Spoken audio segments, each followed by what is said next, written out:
రాబోయే ఆదివారం 16వ తేదీ నాగర్ కర్నూలు జిల్లా సగర సంఘం ఆధ్వర్యంలో సగర శంఖారావం పేరుతోని బహిరంగ సభ నిర్వహిస్తా ఉన్నాం. దీనికి ఈ జిల్లా అధ్యక్షులు గట్టు శ్రీనివాస్ సాగర్ గారు నాయకత్వం వహించిన జిల్లా అధ్యక్షులుగా వారు ఈ కంటిన్యూ చేస్తూ ఉన్నారు ప్రోగ్రాము. ప్రధానంగా ఈ యొక్క సగర శంఖారావం బహిరంగ సభ యొక్క లక్ష్యం ఏంటంటే, ఈ రాష్ట్రంలో బీసీ కులాలలో ఒకటైనటువంటి సగర కులమైనటువంటి మేము మా యొక్క చరిత్ర చాలా గొప్పగా ఉంటుంది. షట్చక్రవర్తిలో సగర చక్రవర్తి మొదలుకుంటే భగీరథుడు, దిలీపుడు, శ్రీరామచంద్రుడు, అంటే కృతాయుగం, త్రేతాయుగం, ద్వాపరయుగం, కలియుగం వరకు కూడా మనకు ఒక ప్రత్యేకమైనటువంటి చరిత్ర ఉంటుంది. చాలా గొప్పగా ఉంటుంది.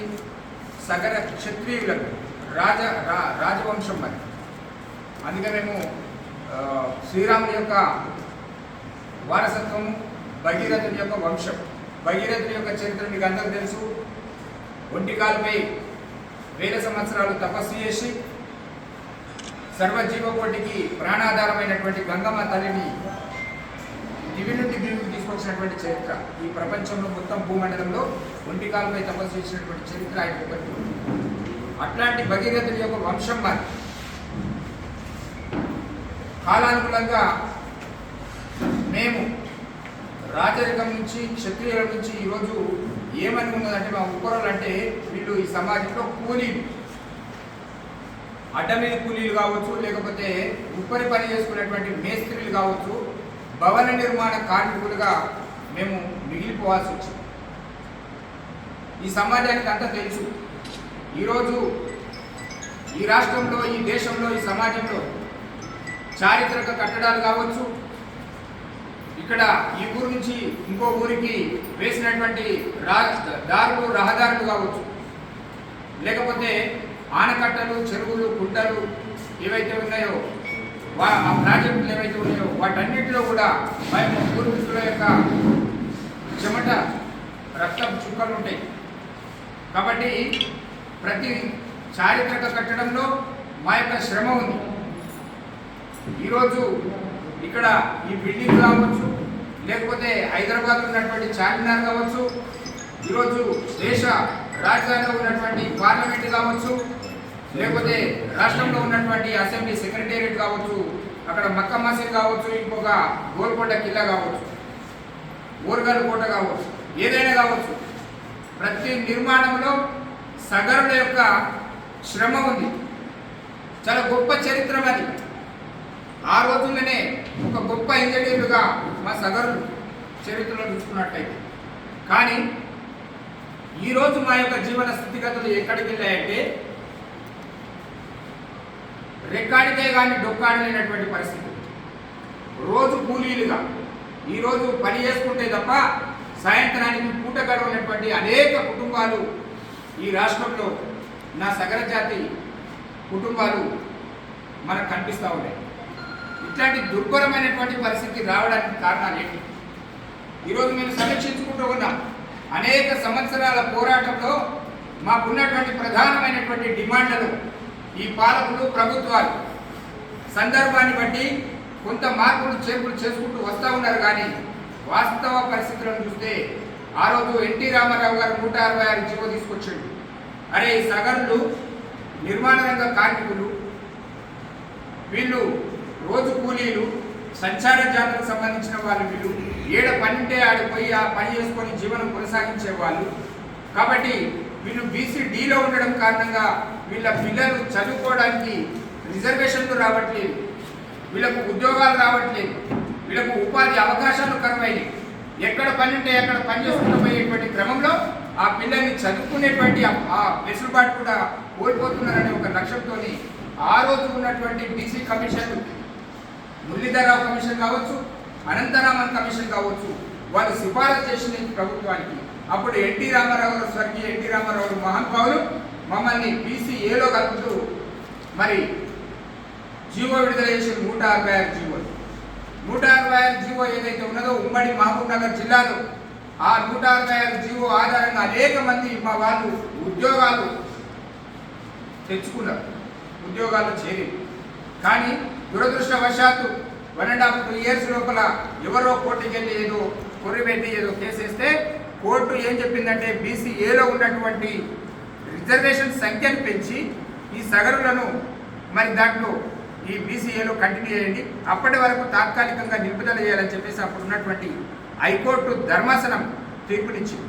ఆ తీర్పును అడ్డుపెట్టి ఈ పాలకులు ప్రభుత్వాలు దుర్మార్గమైనటువంటి వ్యవస్థను కొనసాగిస్తూ ఆ రోజు నుంచి ఈ రోజు వరకు 1986 నుంచి కూడా మమ్మల్ని BCDలో మళ్ళీ కొనసాగిస్తూ మా పిల్లలకు కాలేజీల్లో సీట్లు రాకుండా, మాకు ఉద్యోగాలు రాకుండా, మాకు ఉపాధి అవకాశాలు లేకుండా, మేము కూలీలుగానే వండుకుంటా, మేము రాజకీయంగా ఆర్థికంగా ఎదగకుండా ఈ పాలకులు ప్రభుత్వాలు కారణమైన విషయాన్ని స్పష్టం చేయదలుచుకున్నాం.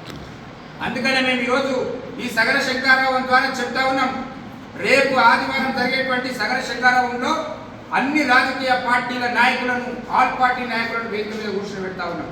మేము ఈరోజు విన్నవిస్తా ఉన్నాం, ఈ రాష్ట్రంలో ఉన్నటువంటి ప్రధాన రాజకీయ పార్టీలు ఏవైతే ఉన్నాయో, ఈరోజు కాంగ్రెస్ పార్టీ కావచ్చు అధికారంలో ఉంది, ఈరోజు బీజేపీ కావచ్చు సెంట్రల్లో అధికారంలో ఉంది, ఈరోజు బీఆర్ఎస్ పార్టీ కావచ్చు ఈ రాష్ట్రంలో కీలకంగా ఉన్నది ఒక ఉద్యమ పార్టీగా. ఈ రాజకీయ ప్రధాన పక్షాలకైనటువంటి మేము ఒక డిమాండ్ చేస్తూ ఉన్నాం, మమ్మల్ని ఎన్టీ రామారావు గారు ఇచ్చినటువంటి 166 జీవోలు పునరుద్ధరిస్తారా, లేదా మమ్మల్ని ఇంకో కొత్త జీవో తీసుకొచ్చి BCAలో పెడతారా? ఇది కూడా కుదరదంటే కేంద్ర ప్రభుత్వానికి వీళ్ళని సంచార జాతుల్లో గుర్తించాలని చెప్పేసి అసెంబ్లీలో తీర్మానం చేసి కేంద్ర ప్రభుత్వానికి సిఫారసు చేస్తారా? ఖచ్చితంగా దీంట్లో మాకు క్లారిటీ కావాలి. ఒకటి. రెండవది, గత ప్రభుత్వాలు కానీ పాలకులు కానీ మాకు పే చేసే వాళ్ళ నాయకులను మేము గుర్తుపెట్టుకుంటాం. ఏదైతే ఎన్టీ రామారావు గారిని ఈరోజు గుర్తు చేసుకుంటున్నాం, మా బతుకుల కోసం బాగు కోసం ఆలోచించిండు కాబట్టి. తర్వాత వైఎస్ రాజశేఖర రెడ్డి గారు, వారు కూడా మాకు మేలే చేసిండు.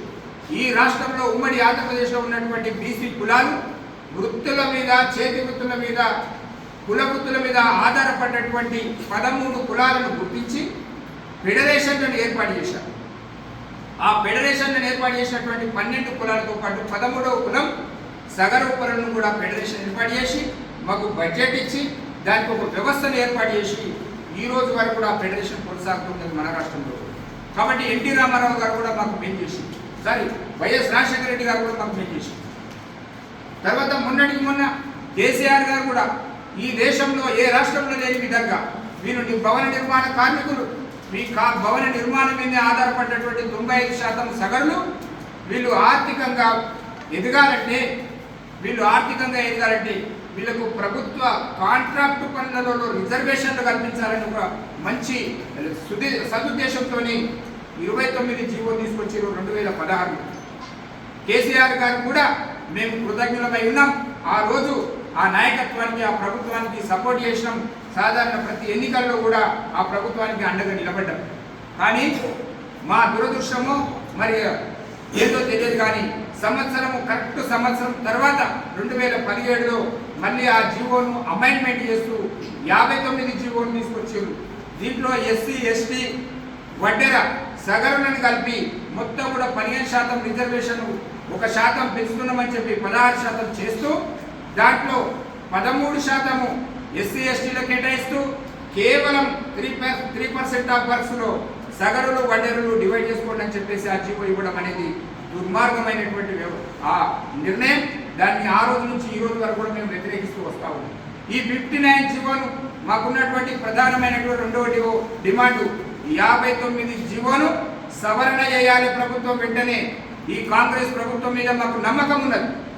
ఖచ్చితంగా బడుగుల కోసం, బీసీల సంక్షేమం కోసం పెద్దపీట వేస్తున్నామని చెప్తున్నటువంటి గౌరవనీయులు మరి రేవంత్ రెడ్డి గారు ఈరోజు నిజంగా కూడా అసెంబ్లీలో ఒక చర్చ పెట్టాడు. బీసీలకు 0.2% ఏదైతే కామారెడ్డి డిక్లరేషన్ అమలు చేస్తామని చెప్పేసి ఒక సదుద్దేశంతో మంచి నిర్ణయం తీసుకొని అసెంబ్లీలో చర్చ పెట్టాడు. దానికి అనుకూలంగానే ఒక జీవో తెచ్చిండ్రు, బడ్జెట్ కేటాయించారు. బీసీ ఏదైతే జనగణన సెన్సెస్ అని తీసిండ్రు, దాని ఇంకో 3% ఏదో వర్క్ ఉంది, దాన్ని ఆపిండ్రు. సంతోషం. మేము అడుగుతా ఉన్నాం ఈరోజు, మరి మా బతుకులు మాకు బాగుపడాలంటే 42% బీసీ రిజర్వేషన్లలో మా కోట ఎంత, మా సగరుల కోట ఎంత? ఈరోజు మందబలం ధనబలం ఉన్న వాళ్ళదే నడుస్తుందా ఈ సమాజంలో? రాజకీయంగా ఎవరైతే డబ్బులు ఉన్నదో అగ్ర కులాలైనటువంటి 2-3 కులాలు ఈరోజు రాజకీయాలు శాసిస్తూ ఉన్నాయి. అదేవిధంగా ఈరోజు రాజకీయంగా జనబలం ఉన్నటువంటి కొన్ని కులాలు, మా బీసీ కులాల్లో కూడా బాగా జనబలం ఉన్నటువంటి 4-5 కులాలు ఉన్నాయి, వాళ్ళే శాసిస్తూ ఉన్నారు. అంటే ఓటు బ్యాంకు కోసము, వాళ్ళ ఓట్ల కోసము మందబలం అని చూస్తున్నారు, లేకపోతే ధనబలం అని చూస్తున్నారు. ఈ రెండింటికి ప్రాధాన్యత ఇస్తూ మరి అణగారిన వర్గాలుగా, వెనుకకు నెట్టివేయబడినటువంటి కులాలుగా మా సగర కులాలు లాంటి కులాలను ఎందుకు పట్టించుకోరు ఈ ప్రభుత్వము అనే విషయంలో మేము అడగదలుచుకున్నాం. అందుకే మేము అంటూ ఉన్నాం, కాంగ్రెస్ ప్రభుత్వం మీద చిత్తశుద్ధి ఉన్నది, వాళ్ళకు మా మీద ఖచ్చితంగా నమ్మకం కూడా ఉన్నది. ఈ కాంగ్రెస్ ప్రభుత్వాన్ని మేము రిక్వెస్ట్ చేస్తూ ఉన్నాం, అయ్యా 42% రిజర్వేషన్లు స్థానిక సంస్థలలో మీరు అమలు చేస్తామని చెప్పేసి ఏదైతే ఈరోజు నిర్ణయం తీసుకుంటున్నారో స్వాగతిస్తా ఉన్నాం. ది సేమ్ టైం ఇదే సమయంలో మేము అడుగుతా ఉన్నాం, మా వాటా ఎంత? జనాభా దామాషా ప్రకారం ఈరోజు నాగర్ కర్నూలు జిల్లాలో దగ్గర 70 నుంచి 80 వేల జనాభా కేవలం ఒక నాగర్ కర్నూలు జిల్లాలో ఉంది. మా ఉమ్మడి మహబూబ్ నగర్ జిల్లాలో లక్ష నుంచి 1,50,000 జనాభా ఉన్నది. ఇంత జనాభా కలిగినటువంటి మాకు మరి దామాషా ప్రకారం మాకు సర్పంచులు, వార్డు మెంబర్లు, ఉప సర్పంచులు, ఎంపీటీసీలు, ఎంపీపీలు, జడ్పీటీసీలు, జడ్పీ చైర్మన్లు, మున్సిపల్ కౌన్సిలర్లు, కార్పొరేటర్లు, లేకపోతే చైర్మన్లు మాకు పొందా? మాకు ఆ ప్రాధాన్యత రిజర్వేషన్ మాకు అవసరం లేదా?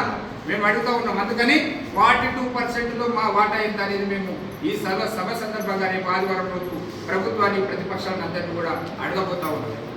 వీటన్నిటితో పాటు మేము చెప్తా ఉన్నాం, రాజకీయంగా ఎదగాలంటే ఆర్థికంగా లేవు. మేము మా దగ్గర మా తాతలు ముత్తాతలు కోట్లు సంపాదించినటువంటి సందర్భాలు లేవు.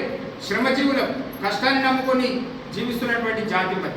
అందుకని మేము అంటా ఉన్నాం, మేము కష్టపడి మా శ్రమతోని ఈరోజు బంగ్లాలు కడితే ఆ బంగ్లాల్లో సంతోషంగా అసెంబ్లీని నడుపుకుంటున్నారు, సెక్రటేరియట్ నడుపుకుంటున్నారు, ఈరోజు పార్లమెంట్ నడుపుకుంటున్నారు. లేకపోతే మీరు నివాసం ఉన్నటువంటి మీరు సంతోషంగా ఏసీలు పెట్టుకొని బిల్డింగుల్లో మీరు భవనాల్లో నిద్రపోతూ ఉన్నారు. మరి మేము కూలి గుడిసెలో ఉండగా మా జీవితాలు మీరు ఆలోచించారా? అందుకే మేము ఏం చెప్తా ఉన్నామంటే, ఈ రాష్ట్రంలో రాజకీయంగా ఎదగడానికి ఆర్థికంగా లేవు కాబట్టి మా యొక్క వెల్ఫేర్ బోర్డు ఉంది, ఏదైతే కార్మిక సంక్షేమ మండలి ఏదైతే ఉన్నదో లేబర్ వెల్ఫేర్ బోర్డు చైర్మన్ పదవి మా సగరులకు ఖచ్చితంగా ఈ కాంగ్రెస్ ప్రభుత్వం ఇవ్వాలని చెప్పేసి డిమాండ్ చేస్తా ఉన్నాం. ఆ చైర్మన్ పదవి ఇవ్వాలి, చైర్మన్ పదవి ఇస్తారని చెప్పే విశ్వాసం, నమ్మకం కూడా మాకు ఉన్నది. ఖచ్చితంగా ఈ ప్రభుత్వం మీద నమ్మకం ఉన్నది. అందుకే మేము ప్రభుత్వం మీద ఇట్లాంటి డిమాండ్ పెట్టబోతాము. ఇక చివరిగా ఇంకొక అంశం కూడా ఉన్నది. ఈ రోజు ఏదైతే సెంట్రల్ గవర్నమెంట్ తీసుకొచ్చినటువంటి దుర్మార్గమైనటువంటి ఒక నిర్ణయం ఏదైతే ఉందో ఈడబ్ల్యూఎస్ కోటా ద్వారా మా పిల్లలు ఈరోజు చదువుకున్నటువంటి, ఇంజనీరింగ్ చేసినటువంటి, ఐఏఎస్లో ప్రిపేర్ అవుతున్నటువంటి గ్రూప్ 1, గ్రూప్ 2 ఎవరైతే విద్యార్థులు ప్రిపేర్ చేస్తున్నారో వాళ్ళు ఎలా రోడ్డు మీకు వచ్చి ఏడుస్తూ ఉన్నారు, ఆత్మహత్యలు చేసుకునేటువంటి పరిస్థితి ఏర్పడ్డది. తన తోటి విద్యార్థులు మార్కులు తక్కువ వచ్చిన వాళ్ళకు ఉద్యోగాలు వస్తుంటే ఎట్లా భరిస్తామని చెప్పేసి మేము అడుగుతూ ఉన్నాం. ఆర్థికంగా వెనుకబాటు, పేదరికంలో ఉన్నటువంటి అన్నమో రామచంద్ర ఉన్నటువంటి పరిస్థితుల్లో ఉన్న విద్యార్థులు ఉద్యోగాలు రాకుండా సంపన్న వర్గాలకు ఉద్యోగాలు వస్తుంటే ఈ సమాజం నిర్మాణం అని చెప్పేసేటువంటి ప్రభుత్వాల మాటలను ఏ విధంగా మేము స్వీకరించాలి? అందుకే మేము చెప్తా ఉన్నాం, ఈరోజు కేంద్ర ప్రభుత్వం తీసుకొచ్చినటువంటి ఈడబ్ల్యూఎస్ రిజర్వేషన్ను వెంటనే సవరణ చేయాలి. దానికోసం అవసరమైతే మన రాష్ట్ర ప్రభుత్వం కూడా కేంద్ర ప్రభుత్వానికి సిఫారసు చేయాలి. అసెంబ్లీలో సవరణ చేసే విషయాన్ని కూడా మేము ఒక చివరి డిమాండ్గా చెప్పదలుచుకున్నాం. కాబట్టి ఇదంతా కూడా ఇవన్నీ ఒకేతైతే రేపు స్థానిక సంస్థల ఎన్నికలను మా సగరులను చైతన్యపరిచి మరి అత్యధిక సీట్లు ఈరోజు సర్పంచులు కావచ్చు, వార్డు మెంబర్లు కావచ్చు, లేకపోతే ఎంపీటీసీలు కావచ్చు, వాళ్ళందరినీ కూడా గెలిపించుకునేటువంటి క్రమంలో మేము ఒక చైతన్యం తీసుకురావడం కోసం, మా యొక్క బలము, మా యొక్క బలగం చూపించుకోవడం కోసం నాగర్ కర్నూలు జిల్లా కేంద్రంలో ఈ బహిరంగ సభ నిర్వహిస్తూ ఉన్నాం. కేవలం రేపు జరగబోయేటువంటి బహిరంగ సభ నాగర్ కర్నూలు జిల్లా సగరులకు సంబంధించింది మాత్రమే. సగర శంకారావం నుంచి ఇక్కడ నుంచి పూరిస్తూ ఉన్నాం. ఇది ప్రారంభం. ఇక్కడ నుంచి మొదలుకుంటే ఇక మేము ఎక్కడ దాకంటే ప్రతి జిల్లాలో కూడా ఇట్లాంటి బహిరంగ సభలు పెట్టబోతూ ఉన్నాం. దీనికన్నింటికి కూడా మరి పత్రికా యాజమాన్యాలు కావచ్చు, మరి విలేకరులు కావచ్చు, లేకపోతే మీడియా ప్రతినిధులందరికీ కూడా మీరందరూ కూడా సహకరించి మాలాంటి వెనుకబడినటువంటి కులాలకు, మాలాంటి వెనుకకు నెట్టివేయబడినటువంటి వర్గాలకు చేయుతాను అందిస్తారని ఆశిస్తూ సెలవు తీసుకుంటున్నాను. జై శ్రీరామ్.